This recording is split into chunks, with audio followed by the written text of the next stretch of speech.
8장에서 네. 8장에서 온전히 받아들인 것만 바꿀 수 있습니다. 네. 예, 그 이야기인 것 같은데요. 우리가 네. 아 내가 욕심내고 있네 라는 걸 알아차리면 이게 내가 이제 받아들이면 욕심은 나긴 하지만 이렇게 네. 도를 넘어서지는 않잖아요. 평화를 이룰 수 있죠, 내 마음과.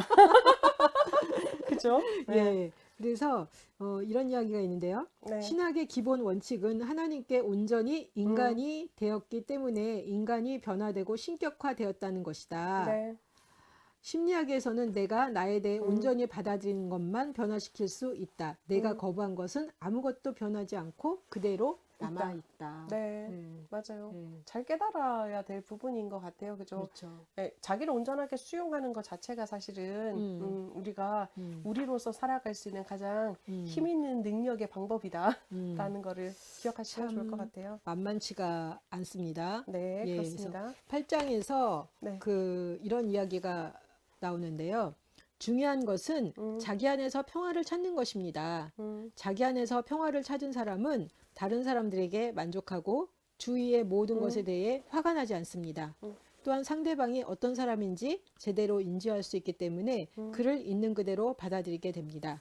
우리는 자신에 대해 온전히 받아들인 것만 변화시킬 수 있습니다. 스스로 거부한 것은 아무것도 변하지 않고 그대로 남아 있습니다. 맞아요. 부천을 떠돌 거예요. 우리가 받아들여주지 않는 우리 자신의 모습은요. 나와 그 평화 조약을 맺는 거, 네. 그냥 그런 욕구들이 있다는 거는 문제가 되는 건 아니거든요. 그럼요, 사람이니까요. 예, 근데 때로는 그게 왜 문제가 됐나 보면 그 욕구가 나를 위협한다라는 생각이 들어서 그랬던 것 같아요. 그렇죠. 그리고 모양 빠지니까요, 우선. 모양 빠지고 네. 위협스럽고. 네네, 근데 맞아요. 모양 빠지는 것도 아니고 나를 위협하는 것도 아니다라는 아까 내가 평화 조약을 맺었을 때 네, 나는 3만 명. 만이고 상대방은 2만이지만 합하면 3만이 내 것이 된다는 신뢰가 있으면 모양 빠질 일도 없고 그렇죠. 위협당하지도 않죠. 않는다. 네. 네. 중요한 것 같아요. 네. 네. 8장 8장은 저도 같은 이야기에 감동받았거든요. 하나님께서 인간 되셨기 때문에 우리가 변화될 수 있었던 것처럼 우리도 그냥 우리를 사랑하자. 있는 모습 그대로 뭐 그 조금 뭐 부족해도 괜찮고 조금 많이 탐해도 괜찮고 조금 많이 교만해도 괜찮고 그러나 그런 나를 인지만 하고 있으면 된다라는 걸 잘 생각하고 갔으면 좋겠다라는 생각 들더라고요. 근데 저는 이제 오늘 아침에 네. 이런 이야기를 해도 되나라는 생각이 들었지만 네. 제 이제 솔직한 마음에 그런 게 있었어요. 저는 예수님 처음 만났을 때 처음 신앙생활 시작했을 때 예수님이 너무너무 좋았어요. 네. 예수님을 정말 온 마음 다해서 막 사랑하고 네. 거기에 완전히 빠졌어. 네. 근데 거기에 시간이 지나니까 예수님만을 사랑하는 것 가지고 모든 것이 이렇게 다 채워지지 않는다는 느낌? 네. 근데 그게 뭐였을까? 네. 이렇게 보면 예수님은 사랑했지만 나를 사랑하지는 못했어요. 네. 예수님은 사랑하면서 오히려 내가 비교가 되니까 예수님과 내가 너무 비교가 되잖아요. 그러니까 비교가 된 만큼 내가 너무 마음에 안 들고 너무 싫었던 거예요. 네네. 그래서 어느 순간서부턴가 이렇게 제 마음에 주님을 사랑하지만 제 마음 안에 이렇게 공허함이 들어오기 시작했어요. 그리고 주님을 바라보면 바라볼수록 나한테 너무 좌절이 오는 네네네. 거였어요. 네. 너무 이게 비교가 되니까. 그리고 나는 정말 주님을 따라가고 싶은데 그 위로부터의 영성인 거죠. 네. 주님을 바라보고 주님을 따라가고 싶은데 나의 실상은 너무 이게 안 올 시다이니까 네. 내가 정말 갈수록 마음에 안 들고 그리고 나를 사랑하라는 메시지를 별로 들어보지를 못했어. 그리고 어떻게 보면 그게 이제 어떻게 보면 굉장히 좀 피상적으로 들렸고 나를 사랑하는 게 굉장히 이기적이다라는 이야기를 들었고 그렇죠. 그래서 제가 오늘 아침에 이렇게 쭉 생각을 하다가 내가 주님을 사랑했으나 주님을 사랑함과 동시에 나를 사랑하는 거 그리고 주님께서 말씀하신 거는 주님을 사랑하는 거 주님만 사랑하는 게 아니라 너를 사랑하라고 하셨는데 그 말씀이 제대로 나한테 와닿지 않았을 때 내 삶이 굉장히 어떻게 보면 공허하고 네. 피폐해지고 풍성한 삶을 살지 못했구나. 네. 그래서 내가 정말 사람들한테 전해주고 싶은 메시지는 행복했으면 좋겠다. 당신이 행복하세요. 그리고 주님만 사랑하지 말고 당신을 사랑하세요. 당신을 정말 사랑할 때 주님을 사랑하는 게 정말 온전한 기쁨이 돼요. 라는 그 메시지를 드리고 싶었어요. 네. 맞아요. 사실 처음에 우리가 저도 뭐 하나님 만났을 때 그 느낌 자체가 이제 구름 위를 걷는 것 같은 느낌이었거든요. 그런데 제가 이제 상담을 쭉 하면서 생각을 하다 보니 그때 만났던 하나님이 아닌 건 아니지만 그 하나님이 환영인 거죠. 환영의 모습인 거예요. 그러니까 헛된 이제 영상이라고 표현을 해야 되나요? 내가 꿈꾸고 있는 그냥 영상인 거예요. 그러다 보니까 이제 그러니까 가만히 생각해 보면 내가 나 자신을 잊어버리고 하나님한테 집중할 수 있었던 것, 그 이유는 딱 한 가지인 거죠. 나를 부인하고 싶었던 거예요. 그러니까 지금 말씀하셨잖아요. 나를 잊어버리고 하나님 앞에 집중하고 싶었다. 그게 환영인 거예요. 정확하게 그렇게 시작했어요. 맞아요. 근데 그게 이제 다가 아니다. 왜냐? 내가 환영 속에 빠져들어서 계속 그 삶을 추구한다라는 것은 무엇이냐면 내가 마음에 안 든다는 거죠. 마음에 안 들었어요. 그러니까. 제가 마음에 안 들어서 주님이 좋았고 주님을 통해서 나의 그 마음의 안듦이 다 회복되기를 바랬어요. 그렇죠. 내가 좀 더 나은 인간이 되기를 원했던 그렇죠. 거죠. 그렇죠. 좋은 메시지신 것 같아요. 선생님 네, 메시지. 이게 더 나은 인간이 되지도 않고 그럼요. 더 자괴적인 인간이 되죠. 네. 왜 이렇게 못해? 책지질 쫙 계속 그죠? 야, 너 주님을 따라가야 되는데 너는 그거밖에 못하니? 그러니까 맨날 저를 혼내고 그러다 보니까 점점 저는 쪼그라들어서 어느 순간 제 마음에 제가 이렇게 동굴 속에 갇혀 있는 내 모습이 이렇게 연상이 됐어요. 그렇죠. 무덤 속에 갇혀 있는 내 모습. 이게 어찌된 일이냐? 예수님 대신 갇히신 거죠.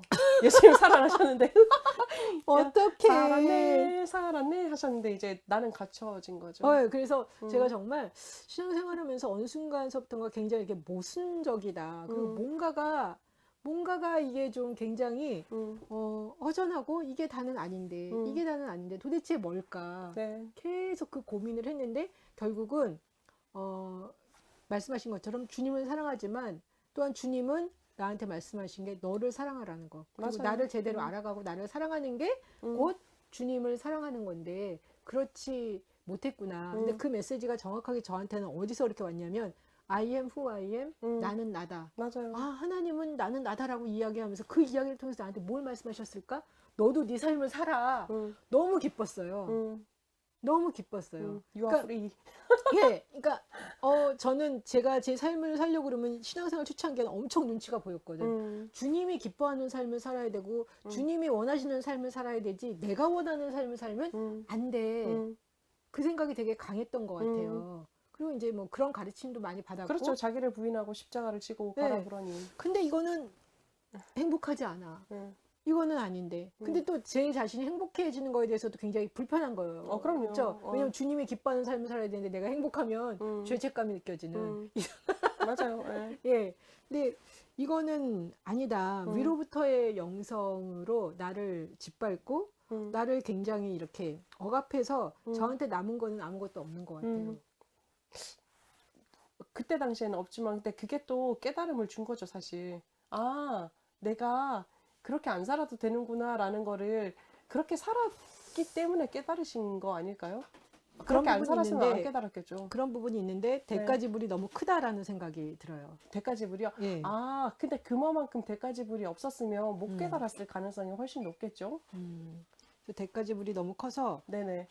그렇게 하지 않았었으면 좋겠다라는 생각이 들어서 다른 사람도 그리 살지 않았으면 좋겠다라는 그런 바람과 아쉬움이 있습니다. 네. 오늘은 9장 보시면서 소진된 마음을 채워주는 것은 온유함 뿐이다. 네네. 예. 짧게 말씀을 드리자면 이제 만족은 습득할 수 있는 기술이다라고 이야기를 해요. 제가 아까 만족함, 그다음 감사함에 대해서는 우리가 주의를 기울여서 신경을 써서 이제 찾아야 된다라고 이야기를 드렸었잖아요. 그 부분에 대해서 우리가 끊임없이 생각해보고 숙제 드리겠습니다.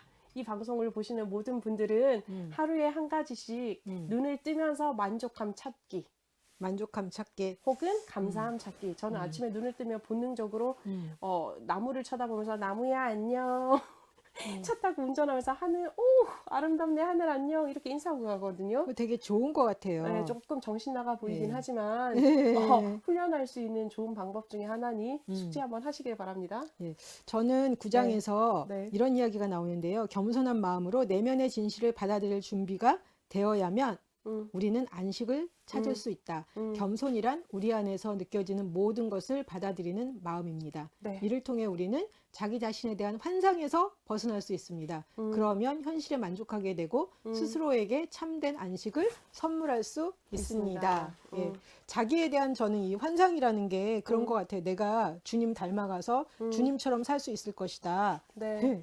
근데 그런 일은 사실은 벌어질 불가능하죠. 수 없다는 거잖아요. 네네. 그러니까 그거를 좀 어떻게 보면 이제 인정하게 되니까 제 자신이 되게 편안해지는 거? 네네. 예, 편안함이 생기는 것 같아요. 그죠. 아, 그렇게 죽도록 애쓰지 않아도 괜찮다. 되는구나. 네네, 예. 맞아요.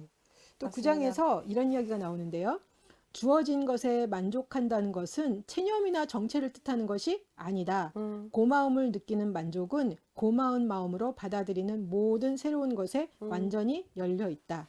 하지만 이러한 만족은 무엇보다도 지금 있는 그대로의 것을 고맙게 생각한다.